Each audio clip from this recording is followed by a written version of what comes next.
आज यहाँ इंडिया में एक खुसूसी अदालत ने अयोध्या की बाबरी मस्जिद के सिलसिले में एक अहम फैसला सुनाया है। ये बहुत अहम मुकदमा था और इस फैसले के कई अहम पहलू भी हैं और इन तमाम पहलुओं पर बातचीत करने के लिए हमारे साथ हमारी हिंदी सर्विस के एडिटर मुकेश शर्मा यहाँ मौजूद हैं, जो जिन पर हम इसके मुख्तलिफ पहलुओं पर बातचीत करेंगे।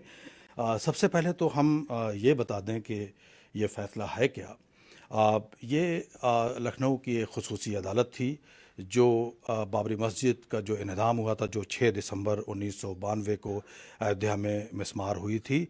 और इस मुकदमे के सिलसिले में ये 28 साल ये मुकदमा चला और आज इसका फ़ैसला आया है। इसमें 32 मुल्ज़िमान, जो वैसे तो ओरिजिनली 48 मुल्ज़िमान थे, लेकिन इसमें 32 मुल्ज़िमान ही जो अब ज़िंदा हैं वो मौजूद थे। और इनमें बहुत बीजेपी के बहुत से सीनियर रहनुमा, जैसे कि साबिक़ वज़ीर आज़म और बीजेपी के बानियों में से एक एल के अडवाणी, बीजेपी के साबिक़ सदर मुरली मनोहर जोशी, साबिक़ वज़ीर उमा भारती और उत्तर प्रदेश के साबिक़ वज़ीर आला कल्याण सिंह जैसे अहम जो लीडर थे बीजेपी के शामिल थे। तो सबसे पहले हम ये बता दें कि ये जो फ़ैसला आया है, इसमें ये हुआ था कि इस मस्जिद को मिसमार करने के इन्हें मुलजिम के तौर पर सीबीआई ने पेश किया था, लेकिन आज अदालत ने इन सभी को नाकाफ़ी सबूतों की बुनियाद पर बाइज्जत बरी कर दिया है। मुकेश, हमें ये बताइए कि ज़ाहिर है कि ये बहुत लंबा मुकदमा था, 3000 सफ़ात के इसमें फ़ैसला आया है और इसका बड़ी इंतज़ार भी था। तो इसमें क्या वजूहात अदालत ने बताई हैं, क्या सबब दिए हैं कि बरी किया गया जी। है? तो जब आज अदालत बैठी तो जो वकील हैं एस के यादव वो आए और चूँकि वहाँ पर कोरोना के चलते बहुत सारे लोग अलाउड नहीं थे, जी जी। तो वहाँ पर जो इससे जुड़े हुए लोग थे वो और वकील, उनके उन्हीं लोगों को अंदर आने दिया था। तो जो जर्नलिस्ट हैं वो अंदर नहीं थे, तो इसलिए जो इन्फॉर्मेशन अंदर से बाहर आई है उसके हिसाब से सबसे पहले उन्होंने ये बात कही कि इस मस्जिद को गिराए जाने की किसी साजिश का कोई सबूत नहीं मिला है। जब पहली लाइन ये आई तो वहाँ से लगभग ये पता चलने लगा था कि वर्डिक्ट किस ओर जाने वाला है, जी क्योंकि मसला इसी चीज़ का था कि कोई साजिश की गई या नहीं की गई। तो पहली चीज़ तो उन्होंने यही कही कि इसमें कोई साजिश नहीं हुई है, यानी पहले से कोई साजिश करके लोग बुलाए गए हों, उनके पास में जो फावड़े और वो दरातियों की बात हो रही है कि वो जानबूझ के मंगाया गया हो, ये साजिश नहीं साबित हुई। उसके बाद जब आगे बढ़े तो जो जज हैं उन्होंने कहा कि एविडेंस थे, तस्वीरों के थे, वीडियो के थे। उन्होंने कहा कि तस्वीरें तो सीबीआई ने हमको दी, लेकिन उन तस्वीरों के जो नेगेटिव्स हैं वो नहीं थे। जी हाँ, जो ज़माने में नेगेटिव्स होते थे अब तो होते अब भी तो नहीं होते हैं। नहीं, अब तो डिजिटल जी हाँ, फोटोग्राफी का बिल्कुल। ज़माना है। तो उन्होंने कहा कि उसके कोई नेगेटिव्स नहीं थे, तो ये साबित नहीं हो पा रहा है कि ये बिल्कुल पूरी तरह से सही कोई है या नहीं फैब्रिकेटेड है। है या सही है। हाँ।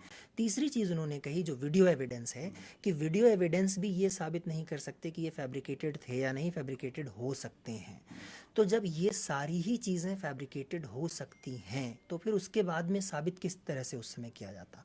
तो उन्होंने ये कहा कि इसकी वजह से चूंकि जो एविडेंसेस हैं वो नाकाफ़ी हैं, इसलिए इनको बाइज्जत बरी किया बाइज्जत बरी जाता किया जाता है। है। जी नाज़रीन, हम यहाँ ये बताते चलें कि ये जो राम जन्मभूमि और बाबरी मस्जिद का तनाज़ा है, ये बहुत पुराना है और इसके बारे में सुप्रीम कोर्ट में ये फ़ैसला, इसके 2 मुकदमे थे। एक मुकदमा ये था कि जहाँ पर बाबरी मस्जिद बनी हुई है उसकी ज़मीन की मिल्कियत किसकी है, उसका फ़ैसला पिछले साल नवंबर में सुप्रीम कोर्ट ने सुना दिया है और वो फ़ैसला मंदिर के हक़ में गया है।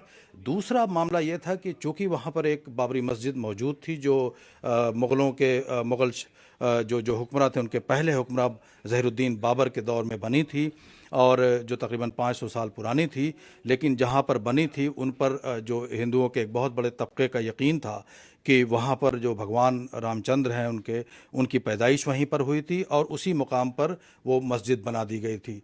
तो लेकिन चूँकि वो मस्जिद थी और इसलिए जो है उसको 6 दिसंबर 1992 को एक लंबी तहरीक के बाद वहाँ पर हज़ारों तकरीबन 1.5 लाख 2 लाख के आसपास रज़ाकार यानी कार सेवक वहाँ पे जमा हुए थे और उसकी तहरीक की जो जो क़यादत कर रहे थे वो उस वक्त एल.के. आडवाणी कर रहे थे, और उनके साथ दूसरे रहनुमा भी जो बीजेपी, विश्व हिंदू परिषद और आरएसएस वगैरह के कुछ जो दूसरे लीडर थे वहाँ पे सब उनके इस तहरीक में शरीक थे। और उनका मकसद वहाँ जमा होने का उस दिन ये था कि वो एक अलामती तौर पर उस मंदिर, मुजव्वज़ा मंदिर की बुनियाद रखना चाहते थे, जो उन लोगों का कहना था।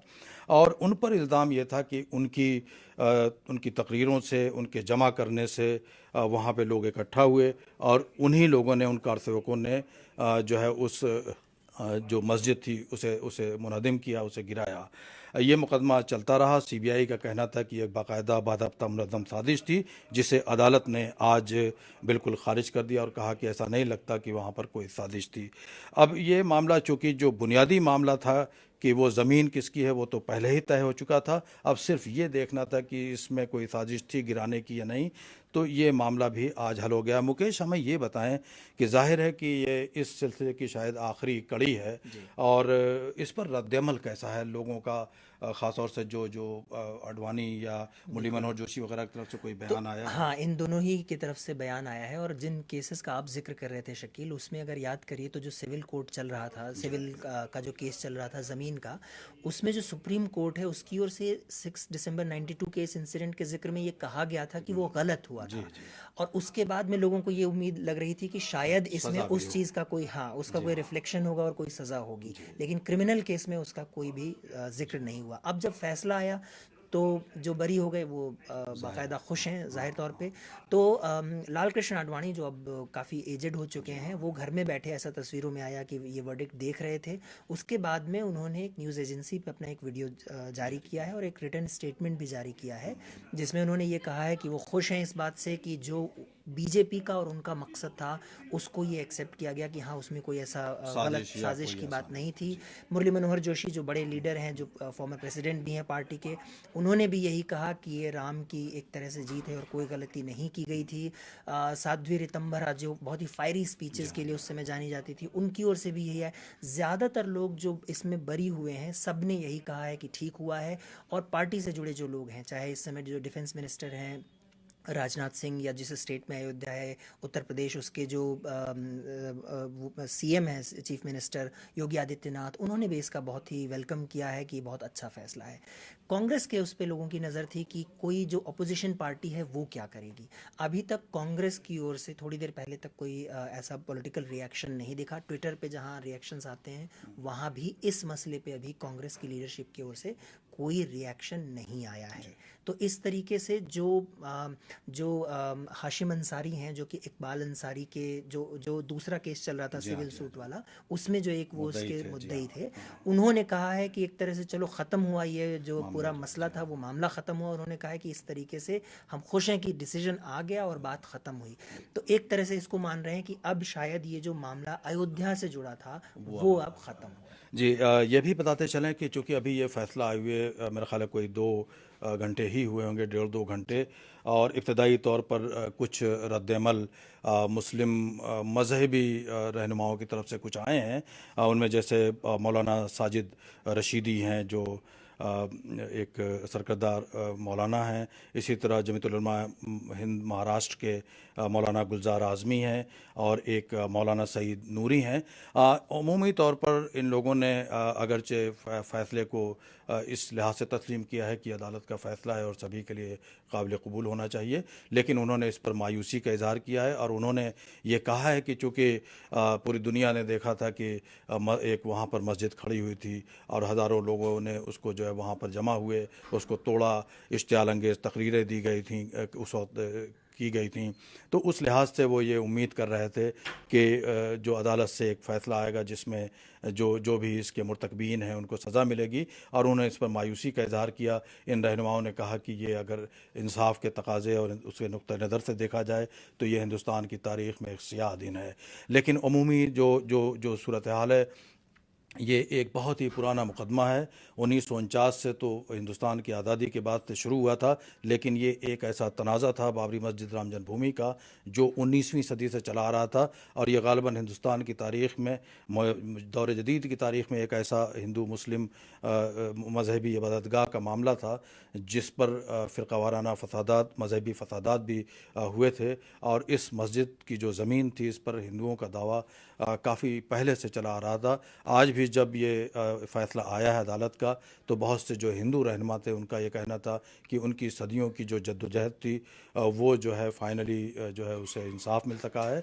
लेकिन यकीनी तौर पर एक जो मुसलमानों का जो तबका है उसे ज़रूर इस बात का एहसास है कहीं न कहीं किसी जगह पर कि इसका जो इन्हिदाम था, उन्हें ये तवक्को थी कि शायद इसमें सज़ा मिल सके लोगों को। लेकिन चूँकि वो मस्जिद के ज़मीन का जो फ़ैसला था वो पहले ही राम जन्मभूमि के हक़ में दिया जा चुका है, अब सज़ा भी नहीं मिल सकी। और बहुत से लोग ये भी कह रहे थे कि जब भी हुजूमी तशद्दुद यहाँ हिंदुस्तान में अब तक होता रहा है, उसमें अमूमन सज़ाएँ नहीं हो पाती हैं।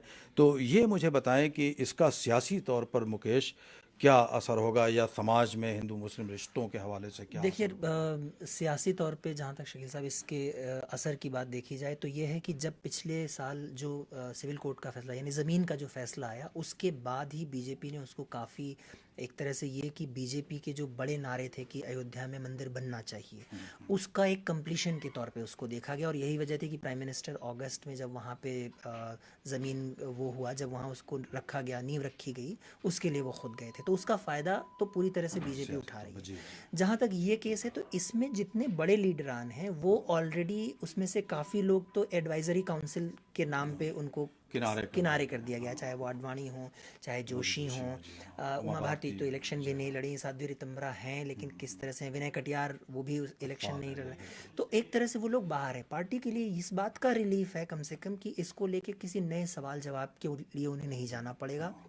एक जो उनके खिलाफ एक दाग लगा रहता था, अब उसके ऊपर एक कोर्ट का डिसीजन है कि नहीं, हमने साजिश नहीं की थी, एक जिस चीज़ को लेकर टारगेट किया जाता ये बताइए कि यहाँ पर जो जैसे ये कि जाहिर है कि अदालत का फ़ैसला सभी मानते हैं, जी। लेकिन इसका मुसलमानों के जहन पे, या मुस्लिम आबादी जो है अवाम है, जी। कि उनके जहन दिमाग पे क्या उसका असर बहुत होगा? अच्छा एक नमूना अभी जो AIMIM है यहाँ पर, ऑल इंडिया मजलिस इत्तेहादुल मुस्लिमीन, उसके जो लीडर हैं असदुद्दीन अवैसी, अभी वो प्रेस कॉन्फ्रेंस भी कर रहे हैं। उन्होंने थोड़ी देर पहले एक ट्वीट किया है, उससे इसका सेंस मिलता है। उन्होंने ट्वीट किया है, वही कातिल वही मुनसिफ, अदालत उसकी वो शाहिद, बहुत से फैसलों में अब तरफदारी भी होती है। तो इस इन दो लाइनों से आप सेंस समझ सकते हैं कि क्या सेंस है जो कि इस समय जो ये समुदाय है उसके अंदर है। क्योंकि उसे ये लग रहा है कि एक तरफ अगर सुप्रीम कोर्ट ने ये कहा था जब ज़मीन को वो दे रही थी हिंदू पक्ष को कि वो गलत हुआ था, तो अगर गलत हुआ था और उस गलती के पीछे है कौन, 32 लोग अगर जिनका नाम था, उनको कोई सज़ा भी नहीं, उनको दोषी भी नहीं माना जा रहा है, उनको नहीं मान रहे हैं कि उनकी कोई गलती थी, तो फिर मस्जिद गिरी कैसे? ये सवाल सब लोग सोशल मीडिया पे काफ़ी पुरजोर तरीके से इस समय उठा रहे हैं। अच्छा, ये चूँकि बहुत पुराना मामला है, इसमें जो बेशतर नई नस्ल के लोग हैं ख़ास तौर से, उनका कोई शायद वो उसके बरह रास्त ना, फिर ये कि दूर से भी इसके शाहिद नहीं है, उनके ज़माने में हुआ भी नहीं है। क्या हिंदुस्तान में कोई ऐसी सोच नई जनरेशन में जो है आ रही? ख़ास तौर से देखिए, ये एक तरह का हिंदू कौम परस्ती का भी दौर है इस मुल्क में। बड़ा असर्शन है, कल्चरल असर्शन है हिंदुज़म का बीजेपी की हुकूमत के आने के बाद। तो उसमें क्या ये जो नई नस्ल है, इस तरह के जो मामला धीरे धीरे ख़त्म हो रहे हैं, या जो तनाज़े हैं ख़त्म हो रहे हैं, उससे क्या कोई मुस्बत असर जा रहा है? वो आगे बढ़ना चाहते हैं, या फिर ये कि एक ये हिंदुज़म की जीत के तौर पर, या इसको मज़ीद मजबूत करेगा जो ये सिलसिला चल रहा है? देखिए, ये है कि इतना बड़ा मुल्क है और इतना अलग अलग हिस्सों में डिवाइडेड है, उसके तौर पे एक बहुत ही ये मुकम्मल तौर पे कहना मुश्किल है कि बेसिकली क्या रुझान दोनों है तरफ का क्या? रुझान क्या होगा। लेकिन ये बात ज़रूर है, जैसा आपने जिक्र किया, कि एक एग्रेसिव नेचर दिखाई पड़ा है। लेकिन साथ साथ अगर आप याद करिए तो पिछले दिनों जब एंटी सीए प्रोटेस्ट यहाँ पर हो रहे थे तो वो ऐसा नहीं था कि सिर्फ मुसलमान ही उसमें जी थे, हाँ, बिल्कुल। बड़ी तादाद में हिंदू भी जी उसमें हाँ। निकल के गए थे। तो और उसमें बहुत सारे यंगस्टर्स थे, और वो यंगस्टर्स अपने ढंग से उसका बहुत ही इनोवेटिव ढंग से उसको जो है उसकी मुखालफत कर रहे थे। और उन्होंने जो पूरा यहाँ पर जामिया के आसपास जो पूरा प्रोटेस्ट हो रहा था उसको बहुत अच्छे से कंट्रोल उन्होंने किया था, इस मायने में कि वो ये कह रहे थे कि इसको हिंदू मुसलमानों का इशू नहीं बनाने देना है, और उन्होंने उस ढंग से उसको बहुत कंट्रोल करके रखा भी था। तो मुझे लगता है कि ये बात इस तरीके से देखनी चाहिए कि कुछ जो पुरानी सोच जिनकी इस तरह की बनी हुई है वो जब इस डिसीजन को देखेंगे तो शायद वो ये उसी अपने उसको ही ये मान के चलेंगे कि वैलिडेशन हुआ है जी, जी, उस डिसीजन का। जो लोग उस पीढ़ी के बाद आए हैं वो, सही बात है, हिंदुस्तान जैसे मुल्क में जहाँ पे अदालती फैसलों को लोग बहुत ही सीक्रेट तौर पे देखते हैं, वो उसको वही मान के चलेंगे। और एक तरह से शायद इस तरह से भी देख के चलते हैं बहुत सारे लोग कि ख़त्म हुआ, बवाल ख़त्म हुआ, इतने दिन से चल रहा था, दो कौम के बीच में इस तरह की जो नफ़रत हो रही थी, टकराव हो रहा था, वो कशीदगी ख़त्म हुआ। बड़ी होती है। जी हाँ। हाँ, लेकिन जो जिन लोगों ने वो दौर देखा है उनके लिए ये ज़रूर एक शायद इस समय एक वो मरहला है जहाँ पे उन्हें ये लगेगा कि हम जिस इंसाफ की उम्मीद कर रहे थे वो इंसाफ अदालत से ही मिल सकता था, क्योंकि ऐसा लगता है कि सरकार के ऊपर उन्हें उस तरह का भरोसा नहीं है, तो वो अदालत से उन्हें वो फैसला नहीं उनके फेवर में आया है, तो उस चीज़ का अफसोस ज़रूर उनके पास होगा। अच्छा, मैं ये एक सवाल ये भी अक्सर आता रहा है, जैसे मैंने देखा कि एक आध दो रिएक्शन में कुछ मुस्लिम रहनुमाओं ने कहा कि ऐसा लगता है कि जैसे अब इस मुल्क में अक़लियतों को इंसाफ नहीं मिलेगा। तो वो एक मायूसी की बात उनके लिए ज़रूर थी। कई लोगों को जब ये तहरीक चल रही थी तो उस वक्त ये भी हुआ था कि बहुत सारी मुस्लिम इबादत गाहों को जो है एक फहरिस्त बनाई गई थी कि ये मंदिरों को तोड़कर बनाए गए हैं और इनको वापस लिया जाएगा। तो क्या अभी कुछ दिनों पहले ही किसी ने मथुरा में जो है मथुरा की जो ईदगाह है उसके मामले में भी केस दायर किया है, तो क्या इस तरह का कुछ माहौल बन सकता है कि कुछ नए तनाज़े पैदा हों, कोई नई मुश्किलें पैदा हों इस मुल्क में? क्या सूरत हाल है? देखिए, अगर उस दौर को आप याद करिए शकील साहब, तो उस समय का एक नारा हुआ करता था, अभी तो केवल झांकी है, मथुरा और काशी बाकी है। यानी ये कहा जाता था कि अयोध्या में तो हम अभी शुरुआत कर रहे हैं, मथुरा और काशी दो जगहें बची हैं, मथुरा और काशी, दो जहाँ जो पे बड़ी इबादत भगवान, गाहें। हाँ, हाँ, इबादतगाहें जहाँ पे भगवान कृष्ण के लिए कहा जाता है कि वो जगह थी और वहाँ पे मस्जिद बनी है, और काशी में कहा जाता है कि शंकर जी का जो मंदिर था मंदिर है वो जी, तोड़ करके वहाँ पे भी मस्जिद बनाई गई थी। हालांकि दोनों ही जगहों पे दोनों ही इबादतगाहें अभी हैं, मौजूद हैं। हाँ, और वो उस तरीके से वहाँ हो रहा है। अयोध्या इस मामले में थोड़ा अलग था कि वहाँ पर कोई भी ऐसा मंदिर जैसा स्ट्रक्चर नहीं था जहाँ पूजा हो रही होती, तो वो अलग था। इन दोनों जगहों पे दोनों चीज़ें चल जी रही हाँ, हैं, दोनों मिले हुए हैं, मिले बल्कि हुए हैं, दीवारें दीवारें कॉमन लगी हैं, हुई हैं, तो बिल्कुल। दोनों ही जो कौम के लोग हैं, समुदाय के लोग हैं, वो जाते हैं वहाँ पे करते हैं। और जब ये फैसला आ रहा था अयोध्या वाला, तब आप याद करिए तो विश्व हिंदू परिषद जिसने इसको लीड भी किया था उस समय, वीएचपी, उसने उसकी तरफ से ये कहा गया था कि हम अभी इस पे फोकस करना चाहते हैं, वो हमारे एजेंडे पे नहीं है। लेकिन ये बात ठीक है कि पिछले दिनों में मथुरा को हमने देखा है कि मथुरा से जुड़ी हुई बयानबाजी बढ़ी है, और ये कहा जा रहा है कि आने वाले समय में इसको धीरे धीरे, एटलीस्ट मथुरा को, इसलिए भी क्योंकि काशी, आप याद करिए, बनारस जो है वो प्राइम मिनिस्टर मोदी की कॉन्स्टिट्यूंसी है, और शायद वहाँ पे किसी तरह का कम्युनल डिस्टर्बेंस बहुत नहीं ज़्यादा चाहेंगे अच्छे, वो। हाँ, नहीं चाहेंगे कि वहाँ पे कम्युनल डिस्टर्बेंस हो। तो अगर अयोध्या हो चुका है, काशी में अभी चाहेंगे नहीं, तो मथुरा का वो ऑप्शन बचता है जहाँ पे धीरे धीरे वो जो तासुरात हैं उसके वो बढ़ाए जाएं, ताकि ये बात कहीं पे ग्राउंड लेनी शुरू हो। थोड़ा लॉन्ग टर्म होगा, लेकिन ये बात ज़रूर है कि जिस तरह से पिछले कुछ दिनों में आवाज़ें उठी हैं, उसको देखते हुए एक तबका ये कह रहा है कि इस बात की पॉसिबिलिटी है कि धीरे धीरे इसको स्टर किया जाए। नाज़रीन, हम ये बताते चलें कि जब ये अयोध्या का तनाज़ा शुरू हुआ था तो उसके बाद जब ख़ास तौर से बाबरी मस्जिद के निज़ाम के बाद यहाँ मुल्क में एक कानून लाया गया था जिसके तहत ये तय हुआ है कि जो इबादतगाह अब से 20 साल पहले, 22 साल पहले जो इबादतगाह जिस हालत में थी उसको उसी हालत में कबूल किया जाएगा, उसी हालत में रखा जाएगा, उसमें तब्दीली की इजाज़त नहीं दी जाएगी। लेकिन सूरत हाल जो है अभी तक वही बनी हुई है।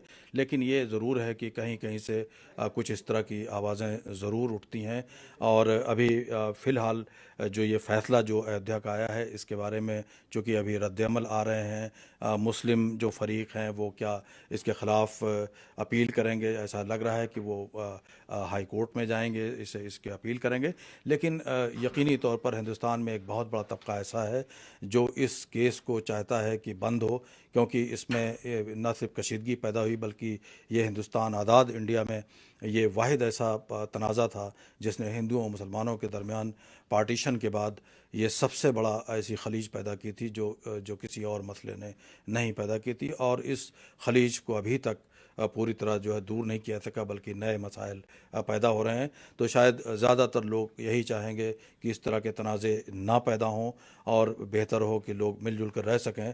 बहुत सारे लोग यही चाहेंगे, बाकी अदालती कार्रवाइयाँ और दूसरे जो कदम होते हैं लोग उठाते रहेंगे।